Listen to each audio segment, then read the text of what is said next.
La nieve empezó de repente, como si alguien hubiera apagado la ciudad y encendido otra cosa en su lugar. Un silencio espeso, una luz blanquecina que no perdona sombras. En esas noches, cuando todo parece ralentizarse bajo la capa fría, suceden cosas que después uno no sabe cómo contar sin que suenen a exageración. Me dijeron que no olvidaría aquella temporada. Tenían razón. Noches nevadas, relatos reales de terror que nadie olvidó. La primera vez que sentí que la nieve borraba algo más que huellas fue en una ruta que conocía como la palma de la mano. Salía por costumbre, a veces para despejarme después del trabajo. Aquella noche la nevada vino sin aviso. El viento empujaba la luz de los faros contra los troncos, y cada paso crujía distinto bajo la bota. Una especie de metrónomo que marcaba distancia y tiempo.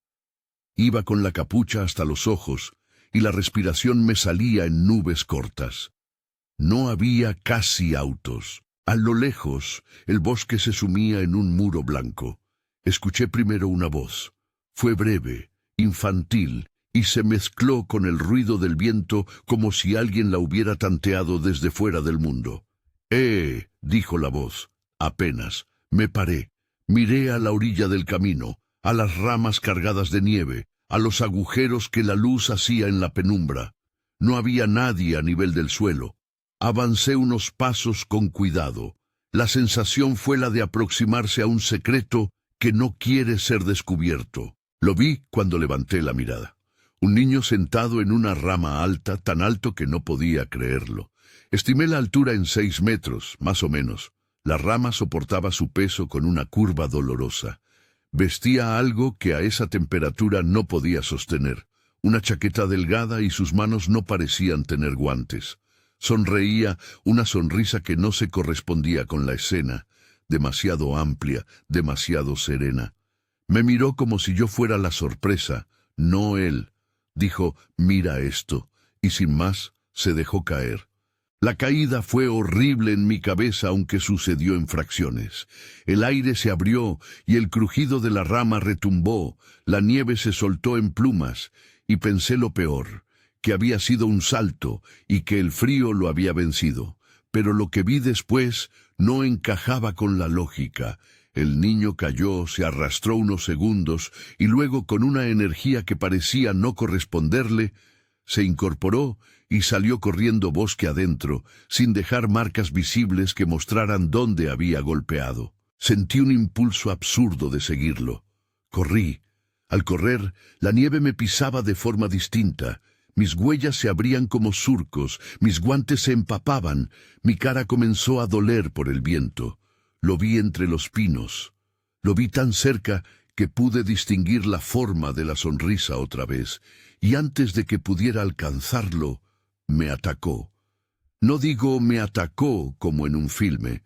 Fueron arañazos rápidos en la cara y en las manos, pequeños rasguños que ardieron y sangraron tenue. No hablo de desgarros grotescos, solo cortes que manaban por un instante, esa sangre que se parece a tinta sobre la nieve. Me aparté y él corrió como si tuviera prisa por desaparecer. Llegó la ambulancia no mucho después. Un vecino que había escuchado algo llamó al número de emergencias. Me llevaron al hospital por cortes y por el frío. Me vendaron, tomaron notas, me preguntaron si había visto a alguien más. Llamaron a la policía. Una búsqueda empezó al amanecer, linternas, perros, gentes con chalecos que recorrían el sendero. Me quedé observando desde el cordón de seguridad improvisado, envuelto en una bata y en el asombro. Éramos muchos, pero solo había mis huellas en la nieve. Mi caminata, mi carrera, mi pánico. No había huellas que siguieran la dirección en la que había huido el niño. No había señales en la base del árbol que explicaran cómo alguien pudo subir o bajar de esa rama sin dejar rastro. Regresé al lugar días después. La nieve se había limpiado y vuelto a colocar con otras caídas. El paisaje parecía nuevo, como si el incidente hubiera sido absorbido por la misma noche. Pregunté a los policías si habían hallado algo en las cámaras o algún testigo. Tomaron mi declaración, anotaron mi edad aproximada, mi descripción, mis cortes. Fueron amables y eficientes, pero en sus rostros vi la misma mezcla de escepticismo y cansancio que lo humano muestra cuando no puede hacer coincidir teoría y evidencia. Me dijeron lo que cualquier persona me diría. A menudo la memoria juega trucos, la distancia engaña. Lo dijeron con delicadeza, casi como si intentaran protegerme de mi propia incredulidad. No les reproché nada, pero la casa, después de esa noche, dejó de ser totalmente segura. En los días que siguieron, me sentía observado cuando salía al balcón. Oía ruidos leves en la noche que podía atribuir al viento, a la tubería, al gato del vecino. No obstante, mi mente reconstruía la sonrisa y el salto. Miraba los árboles como si detrás de cada rama pudiera haber otra presencia, calculando su momento de exhibición. Dormía con la luz encendida hasta que el cansancio vencía y aún entonces despertaba con la sensación de que alguien había pasado por mi cama. Si te apasionan los relatos reales de terror, suscríbete para más historias como esta. La nieve no solo borra huellas, parece borrar certezas.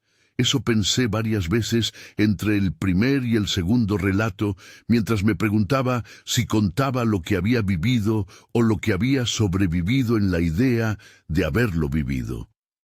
La ciudad se había acostumbrado a la nevada. Las calles se volvían canales de blanco. La gente se desplazaba con pasmosa cautela y los semáforos parecían faros de una época antigua. La blancura tiene esa capacidad. Iguala, adormece, crea espejismos. Y encima de ese manto, lo extraordinario aparece con una plausibilidad escalofriante. El segundo episodio ocurrió varias noches después, en un tramo de carretera entre pueblos, cuando iba a visitar a un amigo que había prometido una cena improvisada. La tormenta empeoraba. Apenas se veía la carretera, la nieve pegada a los parabrisas dibujaba líneas, y el aire olía a metal y a ropa húmeda. Al doblar una curva, noté algo fuera de lugar. Un quitanieves estrellado a un lado, su pala incrustada en la defensa, la cabina intacta, las luces encendidas como ojos estables en la noche. El motor aún estaba en marcha. El sonido del diésel vibraba bajo la nieve como si el vehículo respirara. Me acerqué por costumbre. Somos gente que ayuda. Toqué la puerta, cerrada.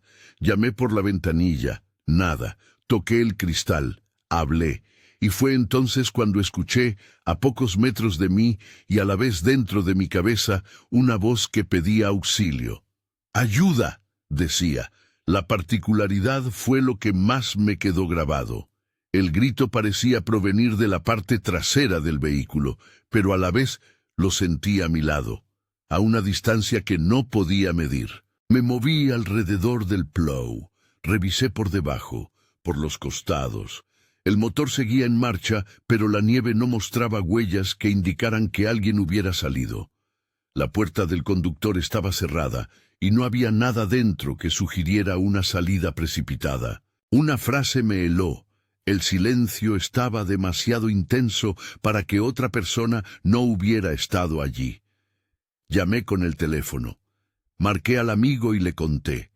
Él, preocupado, dijo que regresara a su casa o que lo esperara en un punto más iluminado. Yo insistí en que debía haber alguien atrapado. Caminé de regreso, evitando caer, sintiéndome observado por sombras que el blanco hacía ovaladas y móviles. Fue entonces cuando ese grito se volvió a oír, pero esta vez no parecía alejarse. Sonó a mi lado, detrás de un árbol, y luego a mi izquierda, a mi derecha. Era imposible localizarlo.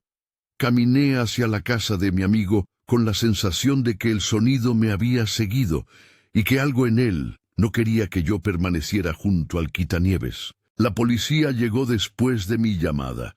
Se tomaron en serio el reporte de un vehículo en la carretera y con linternas comenzaron a inspeccionar. Con paciencia, caminaron, rodearon, levantaron la pala, apartaron la nieve con palas. La verdad es que hicieron todo lo que se esperaba de ellos. Sin embargo, no encontraron al conductor. No hallaron huellas en la nieve alrededor del Plough, salvo las mías.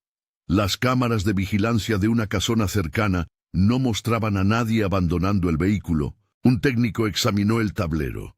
El motor había estado en marcha, sí, pero no había signos de maniobras repentinas. Todo parecía indicar que la máquina había quedado sola, y sin embargo había un grito. ¿De dónde vino? Me dijeron, con aquella mezcla profesional de consuelo y distancia, que a veces el viento juega con los ecos y que el oído humano es traicionero en tormentas. El relato que di fue agregado al expediente.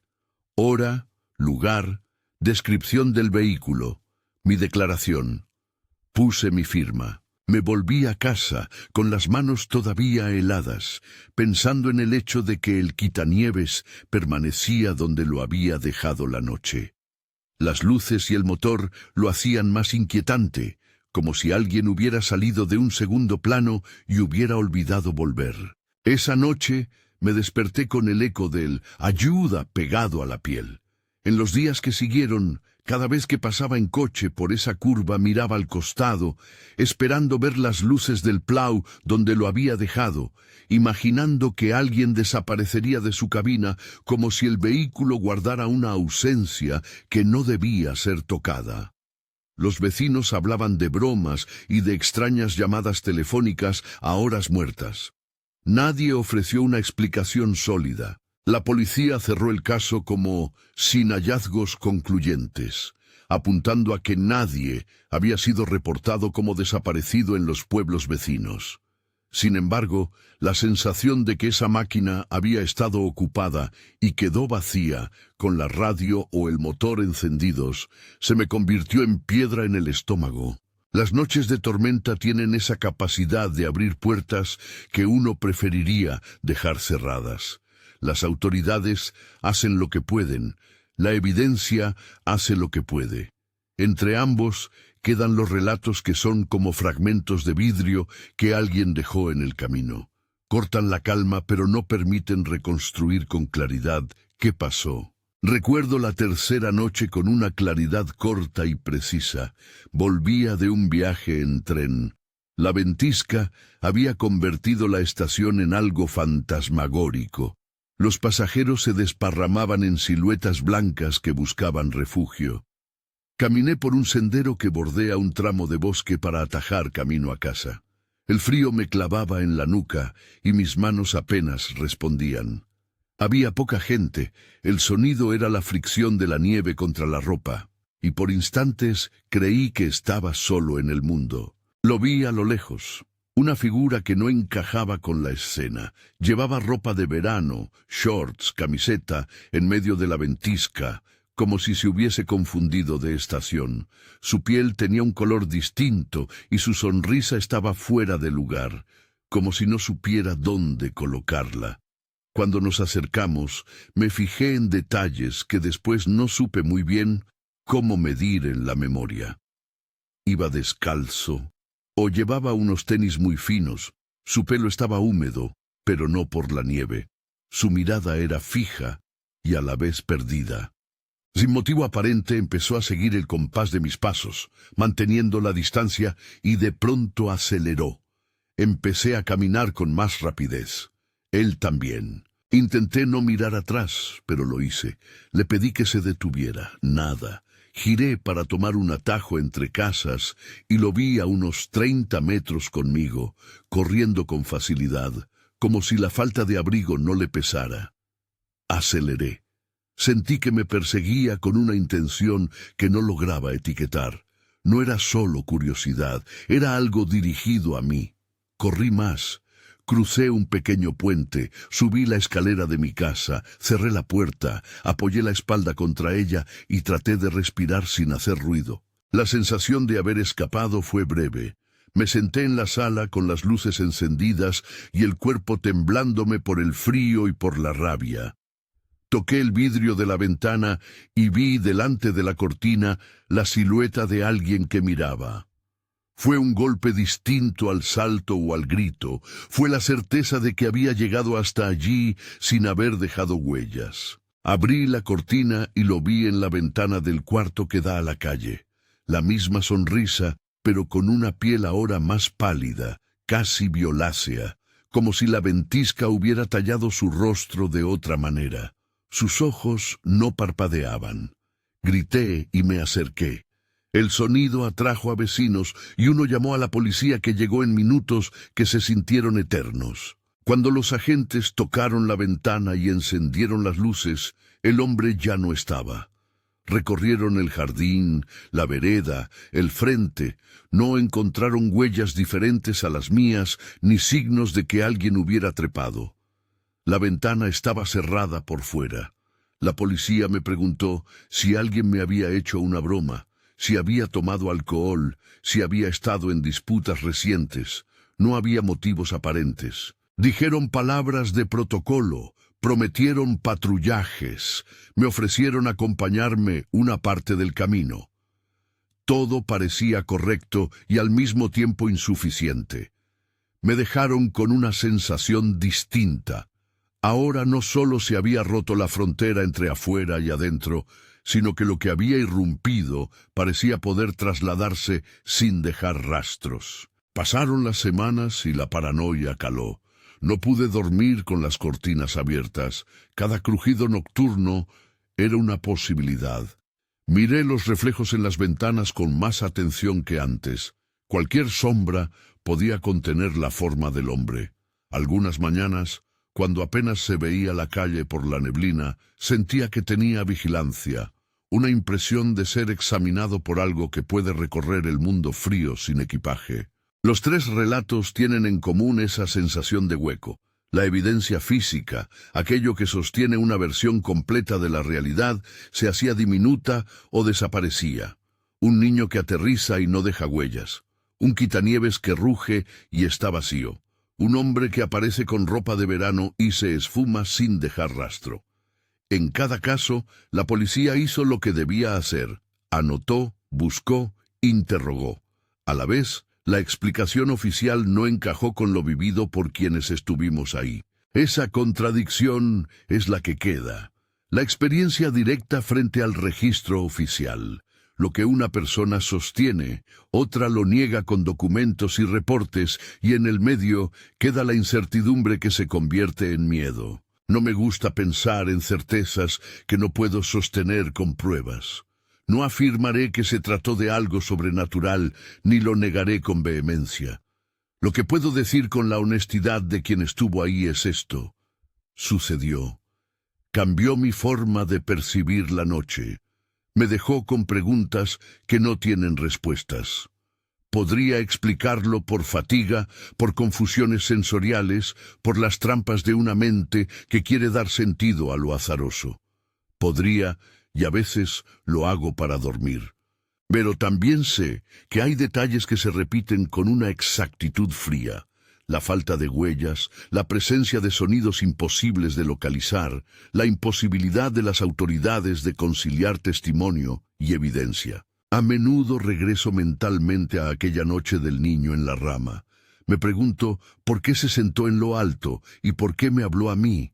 Me pregunto por qué la voz en el quitanieves se multiplicó y por qué la figura en manga corta no se congeló ni dejó rastro. Me hago preguntas porque es la única respuesta que uno puede darse cuando la verdad se retira ante la mirada. Preguntas que no alivian, pero que mantienen la cordura. ¿Qué harías tú en esa noche? ¿Te acercarías a ayudar? ¿Te marcharías? ¿Llamarías a la policía y esperarías?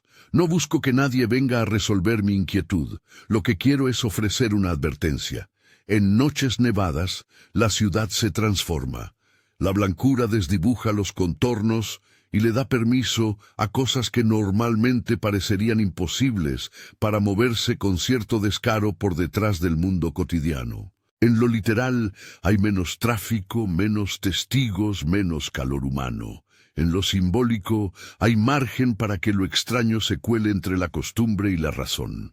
Conservo marcas pequeñas de aquello, una cicatriz fina en la mano del primer episodio, la memoria auditiva del grito del segundo, el miedo que se siente cuando una sombra aparece en la ventana en la tercera.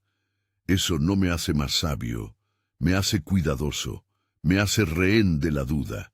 Y esa duda es, tal vez, lo que nadie olvida. Si alguna vez caminas en una noche donde la nieve cae de golpe, presta atención a las cosas que parecen fuera de lugar. No como una invitación al pánico, sino como un ejercicio de precaución.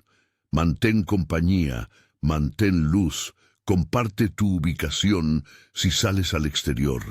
No persigas a lo que no entiendes, llama a alguien, haz que la noche tenga testigos, porque los testigos son a veces todo lo que salva a una historia de quedar en la frontera entre lo real y lo inverosímil. Si tienes un relato similar, una noche que no sale de tu memoria, cuéntalo abajo en los comentarios. Comparte esta historia con alguien que camine de noche en invierno. Quizá la advertencia les haga tomar una linterna o un camino distinto. Y si quieres escuchar más testimonios que atraviesan el silencio blanco, suscríbete y activa las notificaciones. Hay noches que piden ser oídas.